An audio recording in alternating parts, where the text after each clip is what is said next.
et après vous me direz sur quoi on continue. Alors,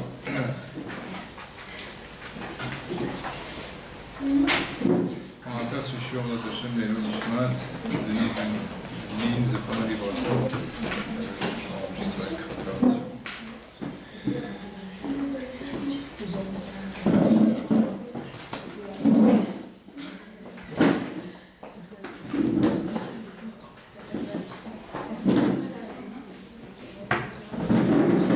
Alors on termine la série Vedat Hashem sur ce troisième cours là sur le niveau des Midot. On va faire ce cours Leilou Nishmat, Denis Ben Janin, ainsi que Yosef Ben Aziza et Simone Bat Emily. Alors, donc on avait vu comme quoi l'homme doit avoir conscience qu'il existe, qu'il a en lui en fait trois volontés. La première volonté, la plus haute, qui est celle de faire la volonté d'Akadosh Baruch Hu. C'est ce qu'on appelle Nekudat Ashrina Sheshora Ben Neshama. D'accord? C'est le niveau le plus élevé. Comment vous dites Nekudat Ashrina? Comment il s'appelle?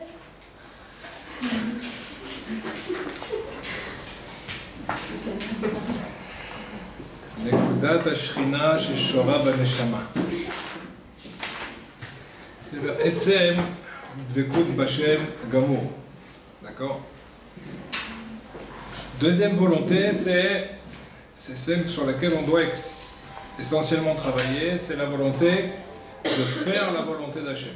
Ce qui s'appelle Retzonenu la'atzot Retzoncha.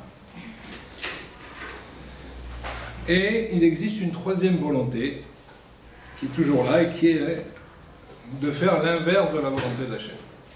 Ce qu'on appelle, en règle générale, dans la Chassidoute, Nefesh HaBehemit.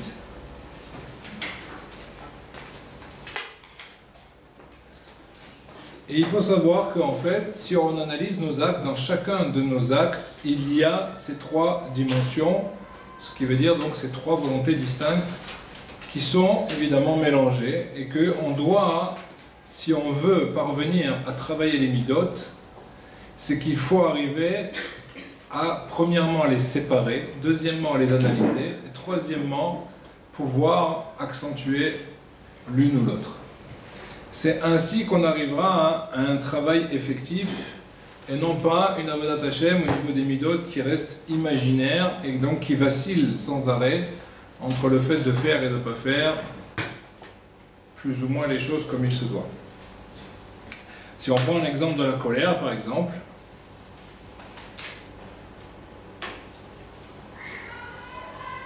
qui nous arrive à tous. Alors si j'analyse, bon en général quand on se met en colère, on n'a pas le temps d'analyser, ça part plus vite que ce qu'on puisse analyser, mais mettons même après, peu importe. Vous allez voir que même si vous le faites après, vous allez voir que ça aide énormément la fois suivante pour mettre un frein à nos pulsions entre guillemets. On doit définir l'origine de... Pardon? On doit définir l'origine? Non, alors on va voir. Donc ce qu'il faut analyser c'est quoi? C'est que dans l'acte que je vais faire, si je prends cet exemple-là, vous allez voir trois exemples différents. Est-ce que Hachem souhaite que je m'énerve? Tout simplement. Je me pose la question, est-ce que Hachem il veut ça? La réponse elle est claire. Est-ce que moi, à l'intérieur de moi-même, je souhaite m'énerver? C'est-à-dire au niveau du pnimi, au niveau de l'intériorité de ma neshama, est-ce que je souhaite m'énerver véritablement aussi? Et est-ce que au niveau extérieur de mon être, ce qu'on appelle nefesh habehemi, est-ce que je souhaite m'énerver? Et là on va voir qu'en fait les choses paraissent beaucoup plus claires. Et que finalement il n'y en a qu'une seule qui est en train de pousser à la chose, et que comme c'est elle qui prend le dessus, et ben, on n'a pas eu le temps d'analyser que déjà c'est l'objet est cassé, ou il est parti à la figure de l'autre, en face, etc. Alors évidemment, vous aurez compris qu'on peut répéter ce genre d'exercice sur n'importe quel mida. Mais alors pourquoi c'est important? Pourquoi c'est important? Parce qu'il faut comprendre que soit je vis comme un lambda, soit je vis comme un Eved Hashem. Et si je vis comme un Eved Hashem, ça veut dire que je suis en train de faire dans chacune de mes actions, de mes paroles, de mes pensées, ce qu'on appelle Avodat Hashem. Si je veux être un Eved Hashem véritablement, eh ben, il faut d'abord, ça consiste d'abord à vérifier quel est le moteur de chacune de mes actions. Si je ne suis pas capable d'avoir cette analyse-là, ben, alors je vivote en fait. C'est-à-dire que je vais au-delà, enfin, je suis mes pulsions et puis je vais pas aller, ça va pas aller très loin. Donc si je veux maintenant parvenir à une autre dimension, alors évidemment ça va demander une analyse. Je vais analyser quel est le moteur. Encore une fois, on n'est pas encore du tout au point de travailler l'amida. On n'est pas là. Pour l'instant, on dissèque un petit peu les choses. On essaye d'analyser, d'accord, de disséquer, d'analyser pourquoi cela. Parce que si on ne fait pas ces exercices-là, et vous avez vu que dans la série de tous ces cours qu'on a fait au prochain, il y a beaucoup d'exercices à faire. Mais ne rêvez pas, sans ces exercices, toute la Avodat Hashem ne sera que du dimion. Imaginaire pur. Même si on arrive une fois à se retenir sur quelque chose, la fois d'après on flanche, et on oscille comme ça tous les jours. Pourquoi? Parce que les choses ne sont pas analysées, donc on ne connaît pas quelles sont les forces, d'où viennent-elles, qu'est-ce que je peux utiliser de positif pour essayer de renverser, d'être plus fort sur le négatif, etc. etc. Donc il faut apprendre à se connaître, il faut apprendre pour se construire, il faut d'abord apprendre à se connaître. En apprenant à se connaître, on va apprendre quels sont les kélim qu'Akadosh Baruch Hu nous donne. Et ces kélim-là, à ce moment-là, on va pouvoir les utiliser pour véritablement commencer un travail. Mais si on n'est pas capable de faire ça et qu'on dit parce que ben, je dois être sadique ou tzadéket, donc il ne faut pas que je m'énerve, bon, croyez-moi, il y en a beaucoup qui le disent encore. Mais les objets continuent à voler. Alors. Des fois, quand on a une prise de conscience, on se dit, moi, je peux pas faire ça. Oui, mais si déjà, vous allez voir, si déjà vous faites là ce qu'on est en train de dire, là, vous allez voir que normalement, ça devrait faire effet. Donc la question, c'est de savoir toujours quelle est la partie de mon âme, la partie de mon intériorité, ou de mon corps peut-être, qui régit chacun de mes actes. D'accord ? Et quelle est la partie qui souhaite éviter telle ou telle action, puisque à chaque fois on a une volonté soit qui pousse, soit qui freine. Donc ça aussi c'est intéressant à connaître. On pourrait donc répéter cela sur l'étude de la Torah, la Tfila, les tentations culinaires, le sport, tout ce que vous voulez, d'accord? Voilà.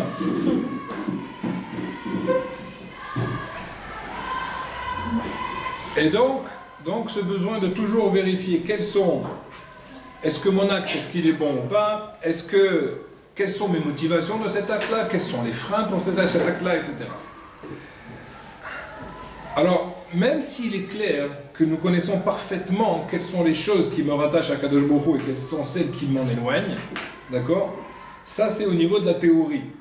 Mais le problème, c'est que là maintenant on voudrait faire passer ces choses-là au niveau du cœur, au niveau du ressenti, pour pouvoir modifier mes actions. D'accord? Et donc, on doit vérifier si ces volontés que l'on a ici, elles agissent elles-mêmes dans un acte. Même dans un acte bon, à la limite, il faudra vérifier est-ce qu'elles sont bonnes. Donc ça veut dire quoi? Ça veut dire qu'en fait on va se rendre compte que même dans un acte de mitzvah, il y a aussi des volontés qui ne sont pas si mitzvah que ça. On va essayer de voir ça. On va essayer de voir ça tout de suite. Et donc il y a une besoin de Hitbonenut. Cette Hitbonenut là, cette réflexion, elle est essentielle. Cette analyse là est essentielle pendant mes actes. Si on peut même après les actes, c'est encore très très bien aussi de faire des bilans de temps en temps. Donc en deux mots, qu'est-ce qu'il y a?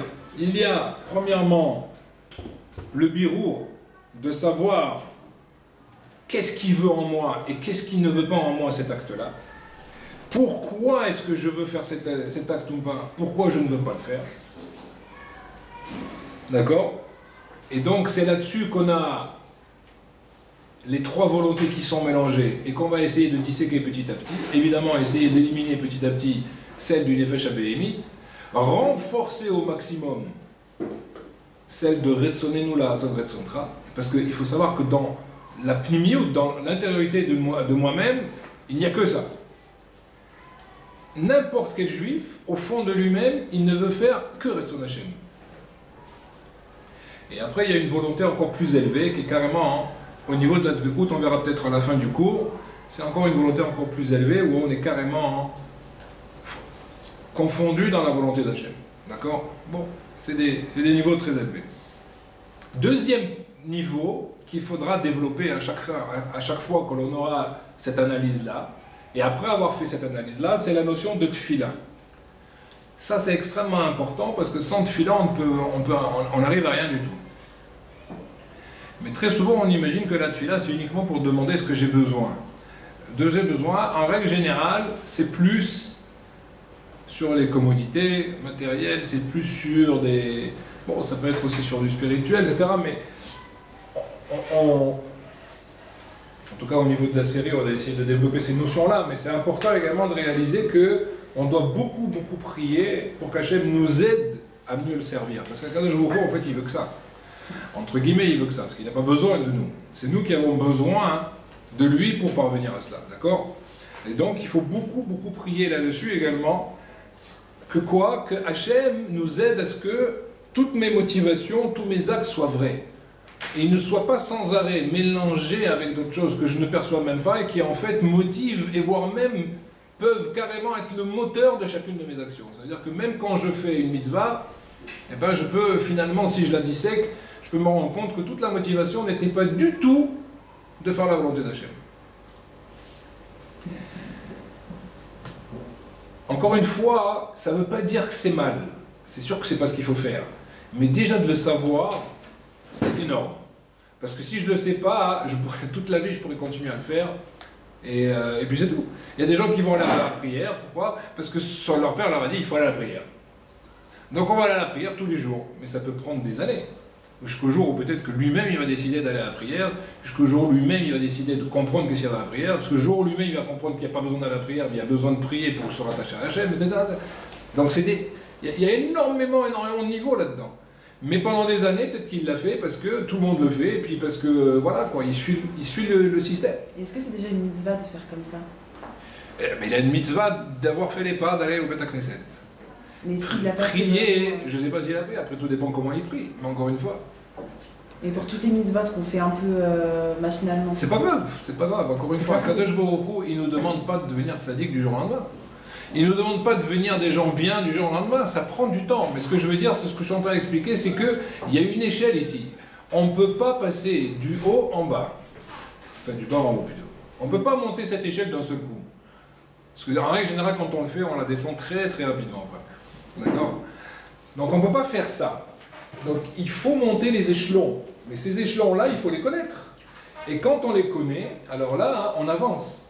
Et quand j'apprends que sur quelque chose que je fais, ben, il y a quelque chose de bien et quelque chose de pas bien, ben, j'ai avancé déjà. Mais si je n'ai pas cette reconnaissance-là, je suis dans l'imaginaire, j'ai l'impression que je monte et en fait, pas du tout où je suis. Alors le troisième niveau de birour, qui est encore plus élevé, bon, on va essayer d'en parler aujourd'hui parce que c'est quand même important de savoir, c'est la notion de l'ishma et l'olishma. Donc là, ça retouche un petit peu à ce qu'on vient de dire.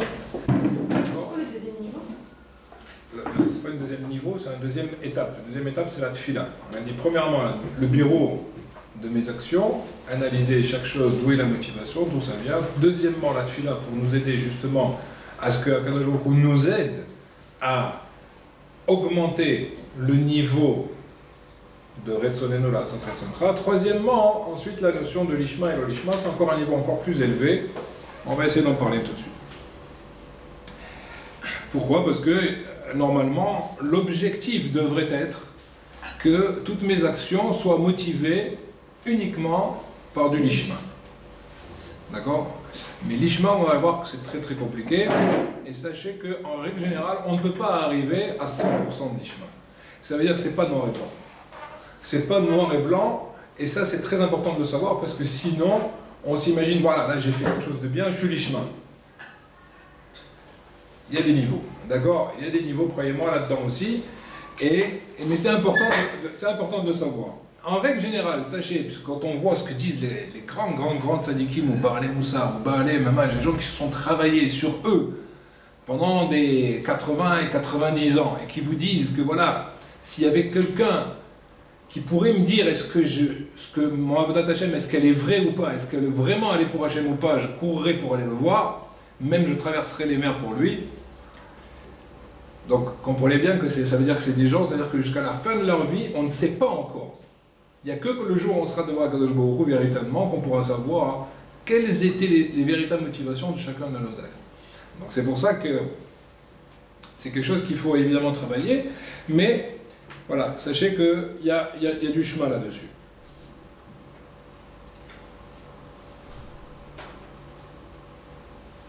Et ça, ce chemin-là, il va se faire par le nombre de fois où vous allez prendre du temps à analyser vos actes.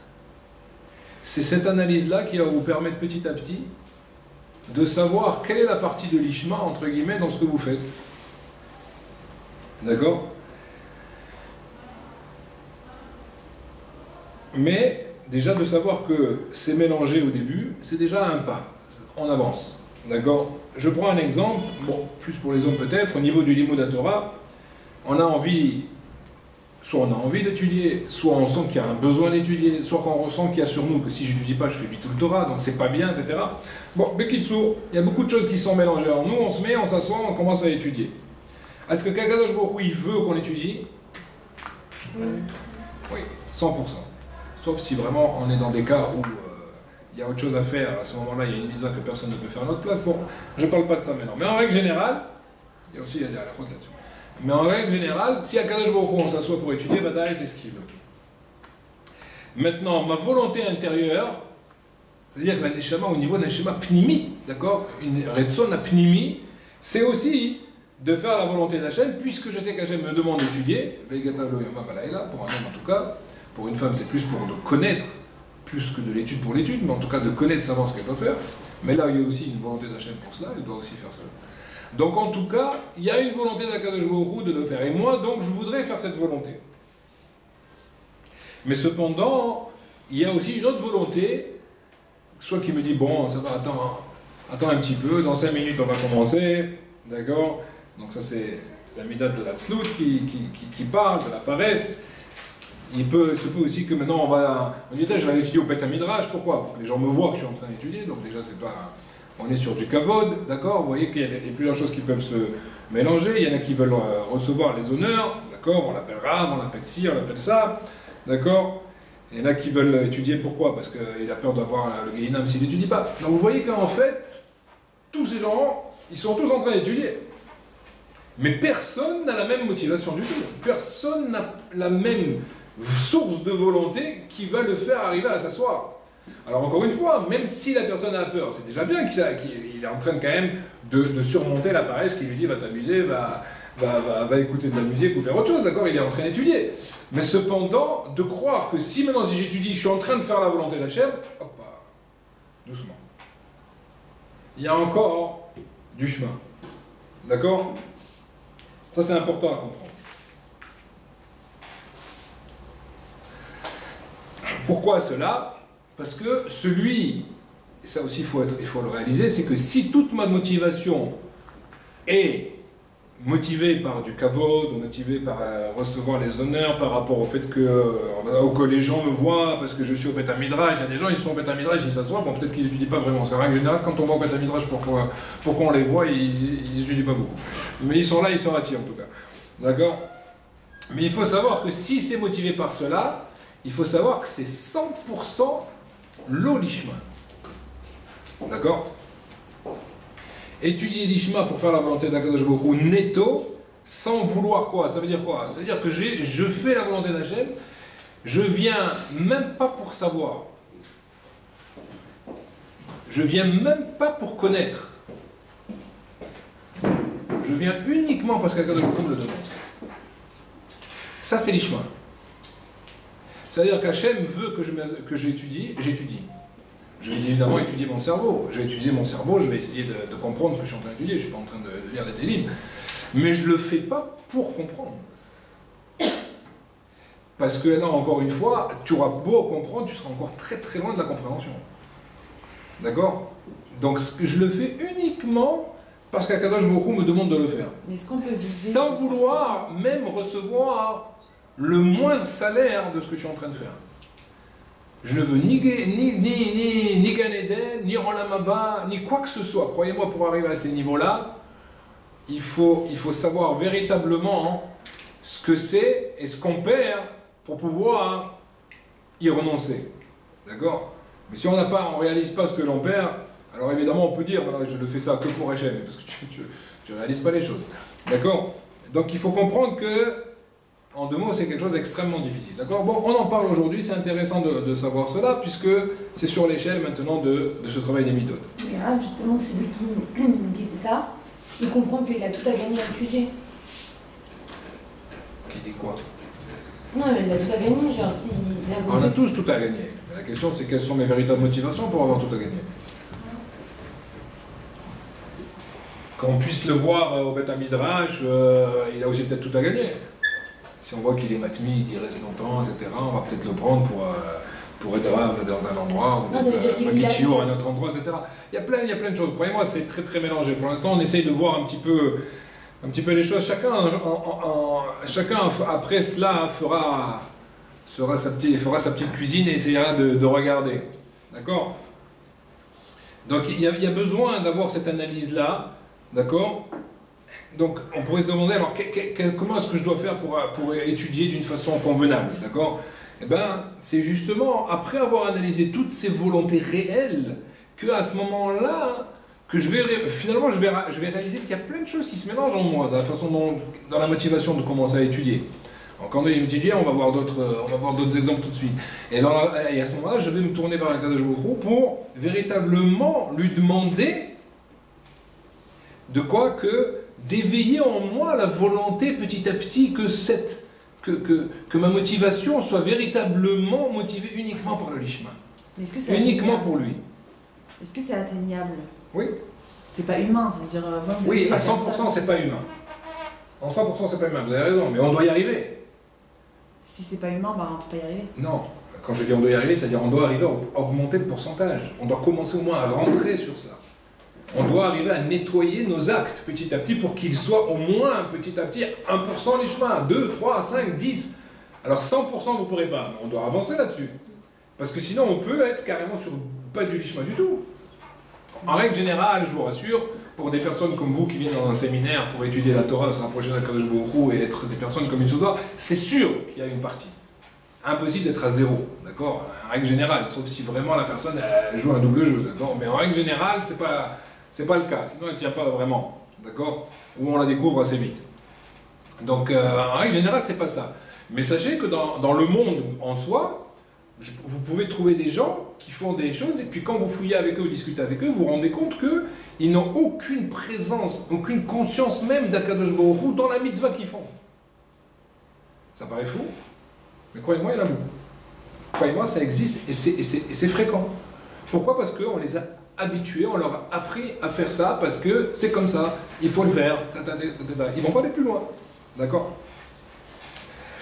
Donc là, ensuite, on passe dans cette fila, et cette fila elle est importante. Et on va dire à Kadosh Baruch Hu, voilà, Kadosh Baruch Hu, je réalise que ma volonté intérieure, d'accord, elle est de ne faire que ta volonté. Je sais ça, je sens quelque chose en moi qui me pousse sans arrêt à vouloir faire ta volonté. Ça c'est important.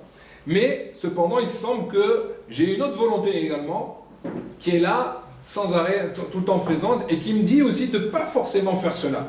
D'accord? Et là, donc là, on est dans cette volonté-là qui est l'olishma. Donc vous voyez, donc, il y a une volonté de ne faire que ta volonté, il y a une volonté de ne pas faire la volonté d'Hachem, d'accord? Et il y a une volonté également maintenant où je sais que intrinsèquement, j'ai quelque chose en moi qui me pousse à faire la volonté d'Hachem. Et c'est cette partie-là intermédiaire qu'il faut motiver. Vous êtes rendu compte dans tout ce qu'on a étudié, d'accord, à chaque fois qu'il y a toujours un intermédiaire, il y a toujours une position intermédiaire, il y a toujours un statut intermédiaire, et c'est celui-là sur lequel il faut travailler. Si on ne travaille pas sur celui-là, on sera d'un côté comme de l'autre. D'accord? Et ça, il faut faire très attention. Dans plusieurs choses dont on a parlé, vous allez voir que quand on a parlé Là, on parle de la volonté, mais on a parlé de pas mal de choses. Et vous allez voir qu'à chaque fois, on découvre qu'il y a à l'intérieur de moi, Akadosh Baruch Hu, il nous a préparé le terrain. C'est-à-dire qu'il a mis quelque chose en nous qui est en fait cette étape-là intermédiaire, cette volonté intermédiaire. Elle veut puissamment faire la volonté d'Akadosh Baruch Hu. Ce n'est pas encore uniquement du côté comme quoi la volonté d'Hachem. La volonté d'Hachem, elle n'est pas entre guillemets, elle n'est pas en moi. C'est la volonté d'Hachem, je la connais, mais ce n'est pas une partie de moi. La partie de moi, c'est le Chelek Elokam Ima'al, c'est le côté mamage d'un Neshama qui est en nous. Et elle veut complètement se coller à cette volonté-là. Mais si j'essaie de passer d'un côté à l'autre, sans passer par cet intermédiaire, c'est du dimion, c'est de l'imaginaire. D'accord? Donc, Akadosh Baruch Hu, je viens étudier maintenant aussi pour faire ta volonté, même je sais que ce n'est pas 100%. Mais donc aide-moi à ce que cette partie de l'Ishma, elle grandisse en moi. Donc chaque jour a besoin d'une analyse pour savoir maintenant, est-ce que je suis en train d'étudier l'Ishma ou pas l'Ishma. C'est ce que le Nefesh HaChaim demande d'ailleurs. Le Nefesh HaChaim, il dit maintenant, chaque fois que tu vas commencer une étude, ou à chaque fois même, ou même pendant ton étude, tu t'arrêtes. Normalement tu t'arrêtes, tu te dis, voilà, est-ce que ce que je fais, c'est pour faire la volonté d'Hachem ou pas? Et tu remets les choses en place. Ça fait partie de la tchouva. C'est la tchouva amitit, ça.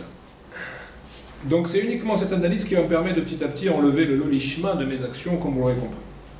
La même chose, imaginez maintenant vous faites un bikur cholim. On accélère. Imaginez je fais un bikur cholim, d'accord? On va essayer d'analyser. Voilà, il y a un ami à moi ou une amie à moi qui est malade. Alors maintenant je dois aller, j'ai dit, la mitzvah c'est quoi? Et une mitzvah de faire Bikur Cholim, c'est une mitzvah, on voit, c'est la mitzvah de Chesed. D'accord? Donc si je vais analyser un petit peu, est-ce que j'analyse maintenant pourquoi est-ce que je vais le visiter? Ou pourquoi est-ce que je vais ne pas le faire? Pourquoi je ne vais pas le faire? Au départ, vous avez toujours les Yetzir qui arrivent et qui disent, ah, mais ça va, c'est loin, un truc, autobus, il fait froid, il va pleuvoir dans une demi-heure pile.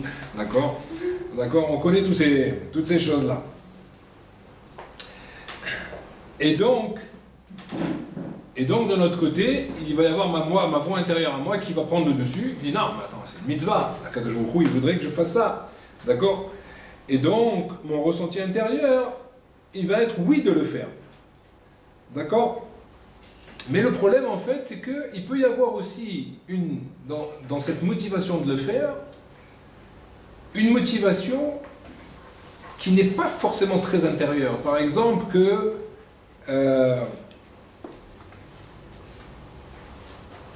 si je le fais peut-être uniquement pour recevoir un salaire. On dit que le monde y tient sur le chesed. Peut-être que aussi je vais avoir honte. Le gars, une fois qu'il va se porter mieux et que je vais le rencontrer, je vais dire quoi? Qui va me dire, s'il me lance, mais pourquoi tu n'es pas venu, etc. Je ne veux pas être bien. C'est quand même un ami, etc. Et tout.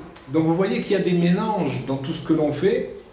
Et il faut savoir véritablement quelle est la part de chaque chose.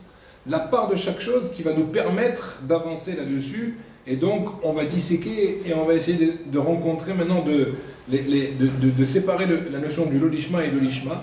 Et donc, après, on va pouvoir passer véritablement à une fila. Et cette fila, elle va nous permettre, justement, puisqu'une fois qu'on aura la reconnaissance que les motivations sont mélangées, alors, Akadosh Baruch Hu, aide-moi à ce que je veuille faire maintenant ce bikur cholim uniquement, pourquoi? Parce que toi, tu le souhaites. Pour rien d'autre. Si on arrive à faire ça, on sera dans une vraie simra, parce que qu'on arrive à le faire ou qu'on n'arrive pas à le faire, on aura fait de toute façon la chose comme ça. Entre guillemets.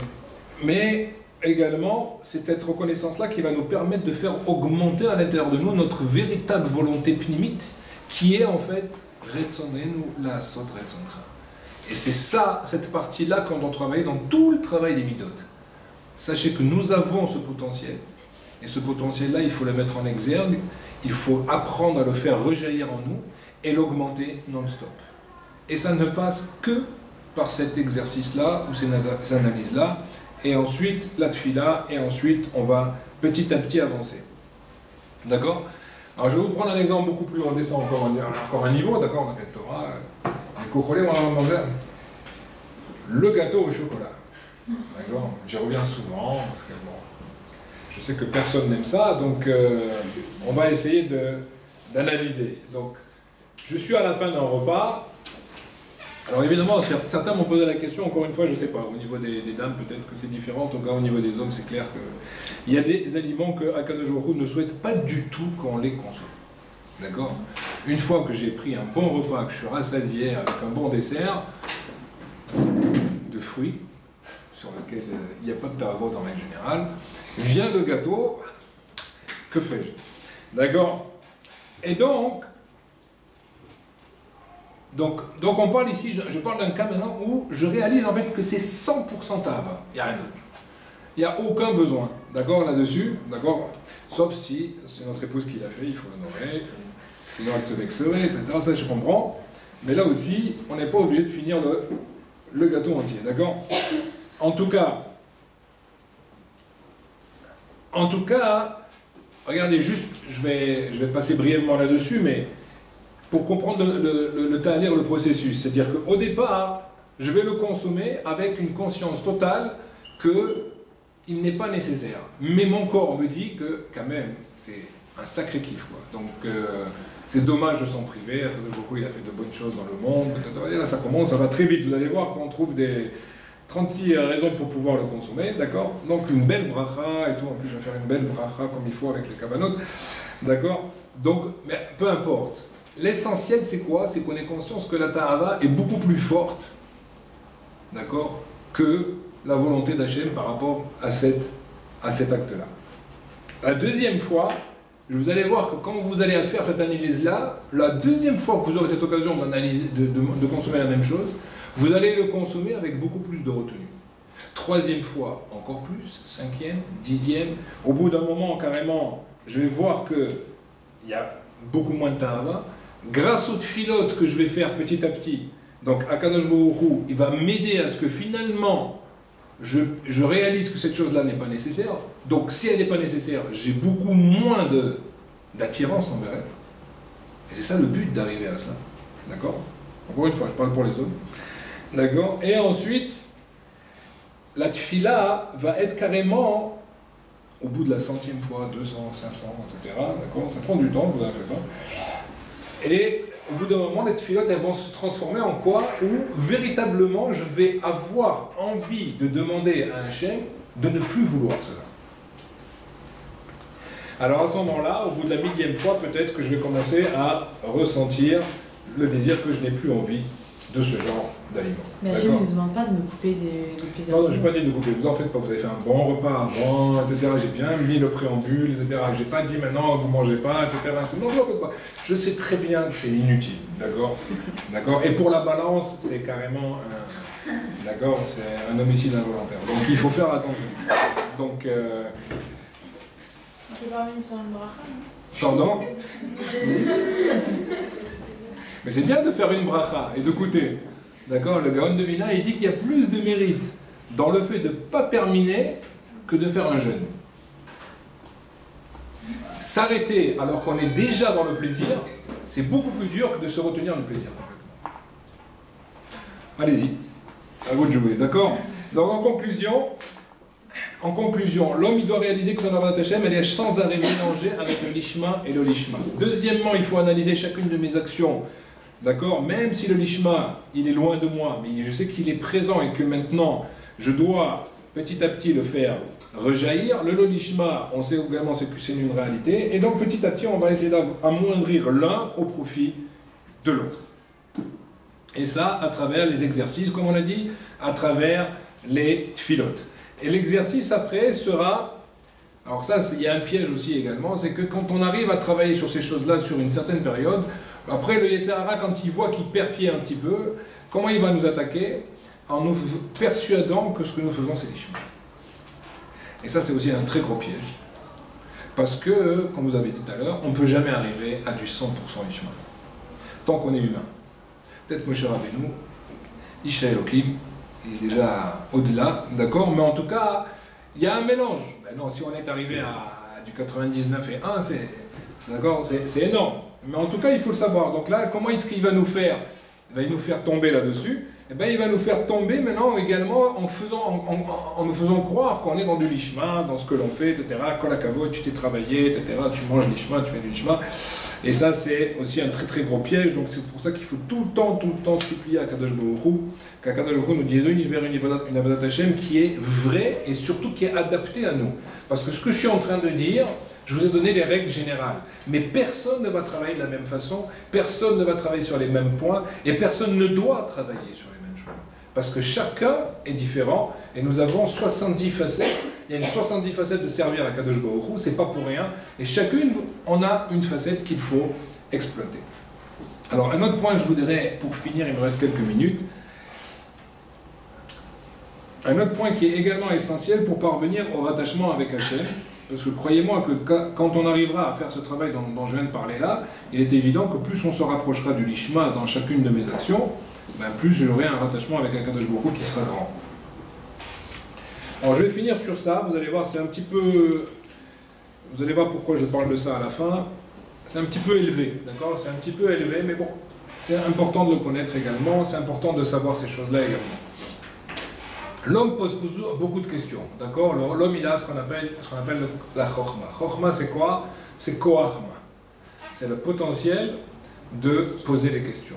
C'est ce qui nous entraîne, donc, toute la notion de libre arbitre, etc., etc. Maintenant, il faut savoir une chose, et c'est humain, d'accord, de poser les questions, puisque c'est l'essence même de l'homme, contrairement à l'animal. Mais il faut savoir une chose, c'est que si on veut arriver à une darga d'Avodat Hashem, qui est très élevée, mais c'est bien de la connaître, c'est qu'un juif, il doit comprendre qu'on ne pose pas la question pourquoi, mais on pose la question comment.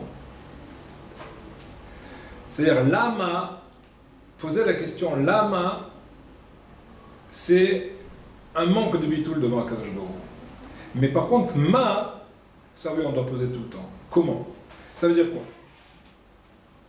Ça veut dire que normalement, notre seul questionnement, la seule façon et véritable façon de demander devrait être qu'est-ce qu'Hachem attend de moi? Et malheureusement, très souvent, l'homme, il pose la question pourquoi Hachem fait cela? Pourquoi les choses sont comme ça et comme ça? D'accord? Mais il faut savoir que l'homme est une création. Et étant donné qu'il est une créature, comment peut-il prétendre à comprendre son créateur? Comment peut-on demander des questions? Il y a des questions, d'accord? Les gens ils posent la question, pourquoi la Shoah, et pourquoi les épreuves, et pourquoi ci, et pourquoi ça, etc. etc. Mais il faut savoir qu'il n'y a pas de réponse à ces choses-là. On peut peut-être apaiser les gens, mais il n'y a pas de véritable réponse, parce que si vous commencez par les questions, vous pourrez poser les questions dans toute la création. Pourquoi ici il y a un pilier et pas trois? Pourquoi il y a tant de tables et pas un peu plus? À Kadosh Baruch Hu, c'est exactement chacune de ces choses-là, mais nous, c'est pas dans notre niveau. C'est-à-dire que nous ne sommes pas à ce niveau-là en tant qu'humains pour comprendre le divin. D'accord? Or, quand on pose la question « pourquoi ?», on est en train de poser les questions « pourquoi Hachem tu fais cela ?» Et c'est donc, vous comprendrez que c'est quand même très très prétentieux. Pourquoi les tefilines? Pourquoi les tilatadaïm? Pourquoi? Alors on peut donner des... On voit que les Mefarshim parfois ils posent des... Ils essayent d'apaiser un petit peu les... On essaie d'expliquer les choses. Je dois comprendre une seule chose, c'est qu'en fait, moi dans ma vie, en tant qu'Oved Hashem, je dois comprendre qu'il n'y a qu'une seule chose que je dois faire, c'est uniquement ce qu'Akadosh Baruch Hu nous demande. Si Akadosh Baruch Hu m'avait demandé de sauter à cloche-pied toute la journée, ben, j'aurais dû sauter à cloche-pied toute la journée. Baruch Hashem, il n'a pas demandé de telles choses, d'accord? Mais il faut savoir que, en soi, ça devrait être la même chose de sauter à cloche-pied ou d'étudier la Torah. Si j'analyse la chose au fin fond, si vraiment je veux servir à Akadosh Baruch Hu pour Akadosh Baruch Hu, peu importe maintenant la chose que je suis en train de faire. Bon, Baruch Hashem, Akadosh Baruch Hu, il ne nous a pas fait ça, il a donné un cadeau extraordinaire, il a donné une Torah extraordinaire, un monde extraordinaire, on peut apprendre de toute sa création non-stop, d'accord? Tellement beau et tellement fort, d'accord? Mais pour comprendre comme nous disent nos sages, Tachlit ayedi'a shenoda sheloneda. Le but de la connaissance, c'est savoir que tu ne connais pas. Parce que si tu crois connaître, alors tu t'es arrêté. Vous regardez toujours que chez nous, un sage, il ne s'appelle pas un chacham. D'accord? C'est pas un professeur en Torah. Vous savez, les professeurs, ça y est, ils se sont mis déjà à un niveau... nous, on dit tout le temps un talmid chacham. Si tu arrêtes d'être élève, tu ne peux plus être chacham. Donc tout ce que tu apprends, il faut tout le temps remettre les choses à leur place, etc. D'accord? Mais il faut comprendre. Et donc non seulement c'est ridicule de demander pourquoi, parce que premièrement, comme j'ai expliqué, il n'y a pas de véritable réponse, puisque l'humain ne peut pas comprendre le divin. Et deuxièmement, il faut savoir que c'est inutile de passer du temps à ces choses-là, puisque plus tu poses ces questions-là, et plus tu perds ton temps, puisque Kadosh Baruch Hu t'attend sur un autre domaine que ce que tu dois faire, qui est justement de faire Torah, de faire mitzvot, d'avancer dans ces notions-là. D'accord? Comment on peut travailler sur le bitoul alors? Ben justement, ça c'est le plus grand bitoul. Le plus grand bitoul qui soit, c'est de ne pas poser la question. Non, mais la question c'est uniquement, par exemple, quelqu'un il a une épreuve, il va dire pourquoi j'ai cette épreuve. Ça ne sert à rien de poser la question pourquoi cette épreuve. non, Tu ne peux pas comprendre. Par contre, si j'ai une épreuve, qu'est-ce que Hachem me demande? Là, ça tient droit. bien sûr, il peut ne pas la poser. À l'intérieur de lui, s'il a la question, il va dire quoi? J'oublie ce que je pense, c'est se mentir à soi-même. C'est ce que vous avez dit. Non, non, tu dois poser la question. Qu'est-ce qu'Hachem attend de moi à travers Oui, ça cette c'est épreuve? ce qu'il faut faire, mais si la personne elle se demande pourquoi, Il faut annuler cette question. comment? Parce que cette question-là, elle est justement due à un manque de bitoul, due à un manque de Emouna. Mais si je réfléchis à la grandeur d'Hachem, si je réfléchis à Kadosh Baruch Hu, comment il gère le monde, tu te poses la question, pourquoi mon corps tous les matins? Non, il fonctionne, vas-y, avance. Mais si tu devais te poser la question, pourquoi, mais donc c'est encore dans le monde de l'imaginaire. Et donc tu n'es pas en train d'avancer. Et donc c'est justement un manque de bitoul. C'est un manque de bitoul total par rapport à cela. Et si je me demande au contraire, c'est pas du bitoul, si je me demande pourquoi, parce que je travaille sur ça, ou que je travaille sur ça, c'est pour ça que j'ai eu ça. Alors même si c'est sûr que je ne peux pas comprendre à 100%. Oui, mais il faut savoir une chose, que si je me pose la question pourquoi j'ai eu cette épreuve, c'est parce que c'est pour faire un tikkun de Mimidot ou pour faire une réparation d'un Gilgoul ou par avant. C'est vrai. Mais ça encore, tu n'es pas dans le Lishma.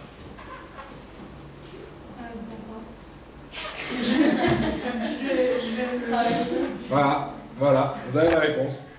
Non, mais parce que Pourquoi? Parce que justement, parce que si déjà j'ai besoin de trouver une réponse, ça veut dire que je ne suis pas annulé à la seule volonté d'Akadosh Baruch Hu de m'envoyer telle et telle épreuve. Si j'ai besoin de trouver une raison à la cause, c'est que je suis dans le pourquoi. Mais si je veux réparer maintenant et essayer de grandir par rapport à l'épreuve, là je suis dans le comment. Mais alors, dans ce cas, c'est pas non plus l'ishma si je suis un homme et j'étudie la Torah pour la sotte, la sotte, et pas la star. Dans ce cas-là, si je le fais vraiment que pour Hachem, dans ce cas-là, j'étudie la Torah chaque jour la même page, et je m'en fous en fait de moi. Oui, mais le problème c'est qu'Akadosh Baruch Hu il t'a demandé aussi de faire les mitzvot. Pour faire les mitzvot, il faut quand même savoir. Tu peux pas les inventer. Il y a besoin aussi d'étudier sa réflexion. Kadosh Baruch Hu demande d'utiliser notre potentiel au maximum. Or, pour utiliser notre potentiel au maximum, il y a besoin d'étudier un maximum de sugyot, de nosés, de sujets différents pour avoir une connaissance aussi. Donc j'ai besoin de connaître. Je ne suis pas en train de dire maintenant, bon, Hachem il me demande, alors je vais apprendre comme un idiot. C'est pas ça le but. Je dois approfondir toutes les choses au plus profond de notre... Alors, vous voyez bien que tous les Talmidei Chachamim, c'est des gens qui ont... Le Chazon Ish, il étudiait au point où il ne pouvait plus tenir debout. Ou même assis, d'accord? Combien de fois ils l'ont retrouvé en train de dormir entre lui, d'accord? Le lit, il était à 1 mètre, d'accord? Mais tant qu'il pouvait faire 1 mètre, c'est-à-dire qu'il avait des forces pour étudier encore. Jusqu'à ce qu'il tombait, d'accord? Bon, il faut y arriver. C'est des niveaux, d'accord? Donc en tout cas...